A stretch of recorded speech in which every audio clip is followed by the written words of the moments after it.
தாய்மையின் சக்தி. ஒரு மலைப் பிரதேசத்தில் மலை உச்சியில் ஒரு இனத்தாரும் அடிவாரத்தில் இன்னொரு இனத்தாரும் வாழ்ந்து வந்தார்கள். இரு இனத்தாருக்கும் எப்பொழுதும் பகை. ஒருமுறை உயரத்தில் இருந்தவர்கள் அடிவாரத்தைச் சேர்ந்த ஒரு குழந்தையை கடத்திவிட்டார்கள். சமூகத்திலிருந்த பெரியவர்கள் இளைஞர்களிடம் மலை மேல் இருக்கும் சமூகத்தினரிடம் சமாதானமாக பேசினால் குழந்தையை மீட்டுவிடலாம் என்று அறிவுரை கூறினர்.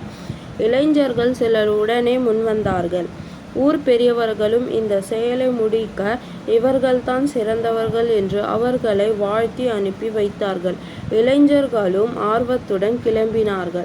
அந்த மலையின் சில பகுதிகள் மிகவும் செங்குத்தானவை. அந்த இளைஞர்கள் விடாமுயற்சியுடன் அப்பகுதியை கடக்க பல மணி நேரமாக முயற்சித்தனர். அப்பொழுது தம் ஊரை சேர்ந்த ஒரு பெண் மேலிருந்து கடத்தப்பட்ட குழந்தையை தூக்கி கொண்டு கீழே இறங்கி வருவதை பார்த்தார்கள்.